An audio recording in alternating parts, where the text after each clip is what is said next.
Hey, what's up guys? SpartanTrigger here. I'm going to be doing a quick video on the meta post BTO3, so let's get right into it. The first deck I'm going to talk about is the Dreaded Abyss. This card is just amazing. With the support Shadow Paladins got, with the Aura Geyser stuff, Astride, Enabler, David, they just got so much that the deck needed. The deck's way more consistent now, and it's just overall better.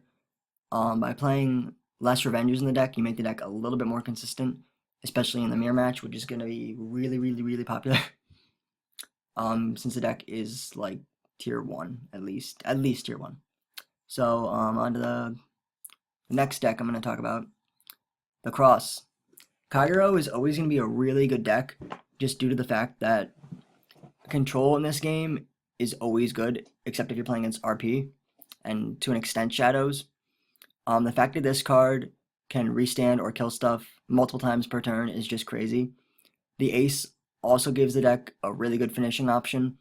It's like Victoplasma, except better because it gets 5k when it restands. But the only bad part about it is you need to discard an Overlord to pay for the stand cost. So, yeah. If you're going to any events, these two are probably going to be the two biggest decks. Then let's talk about the Stride, Diablo. This card is amazing. It just ruins. It does ruin the game a little bit. I mean, you have to think a lot when you're playing against this and when you're playing with it, especially if you're playing against Shadow Paladins. You need to conserve your hand and field and think at least a turn or two ahead when you use this card. Especially if you're playing the mirror, because your opponent can, I'll Diablo you, and they'll Diablo you back. And then it's all about resource management and like who can make the better field out of what they have left. And then you also have Abyss you can use, because there are games where you use Abyss, then your opponent goes into Diablo and then kills one of your rear guards, and you don't have enough to sacrifice, and you end up losing from that. So this card is going to see a lot of play. It is ridiculous, this card. It is absolutely ridiculous. The next deck is Aqua Force, Shenanigans. This deck, I don't think it's ever gonna like completely go away from the meta. I mean, it's winning a bunch of small events. Like it just ended up winning the DMV Cup in New York.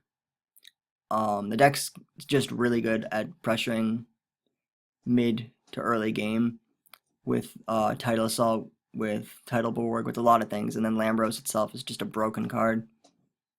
It's a free effect, and getting off 4, 5, 6 attacks in one turn for this deck is really easy. So yeah, the deck's really good. Next deck that just popped up a while ago is Sanctuary Guard. This deck, it's really good at making a quick field. It uses cards like Sword Me, Twin Sword, Sanctuary Guard itself, Gablade to just make quick, good columns.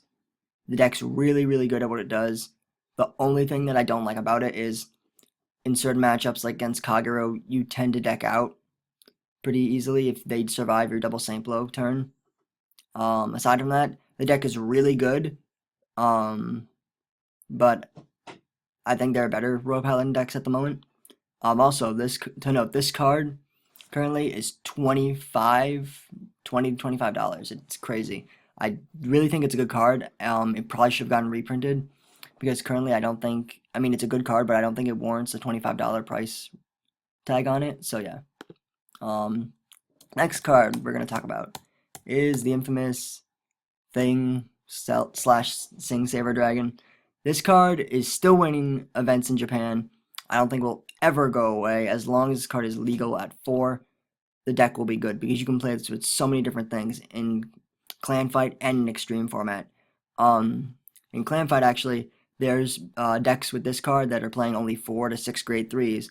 They rush you, then ride into Sing Saver, double Sing Saver you for a game. That's the main strategy of the deck. But there are so many different ways to play this. You can play with Altma, you can play with Ashley Reverse, you can play standard Seekers with either Alfred Exiv or Wingold, just to generate easy field advantage early to mid game. Just the fact that this card has been tier 1 since set 16 came out, it's crazy. So yeah, if you're going to any events, be sure you'll probably see this deck or see this card played in a lot of Royal Paladins. It's just amazing. And last deck I really want to talk about quickly is Messiahs. With BT03 coming out, I feel this deck is going to be probably one of the dark horse decks of the format. It is severely underrated. No matter what build you play, either the build with Dark Zodiac or the straight Messiah build, which is a really aggro build. But it locks your stuff, so it's and your opponent's stuff. So it has a little bit of a control aspect to it. This deck is gonna be really good. So if you're looking to play Link Joker and not play Omega Loop, I highly suggest Messiahs. The only thing that could probably deter you from playing this deck is Amnesty is still around like $55-$60. It probably will drop. I'd say the card's like probably gonna be like $35-$40 eventually. But the deck only needs 2 of them at most, just because Big Crunch Dragon is super busted. So yeah, that was just a quick meta rundown. Sorry for the length of the video, guys. I've been really busy. I'll probably have more videos up this week. Definitely recorded some games from locals. So yeah, rate, comment, sub would be great. Okay, thanks guys. Bye.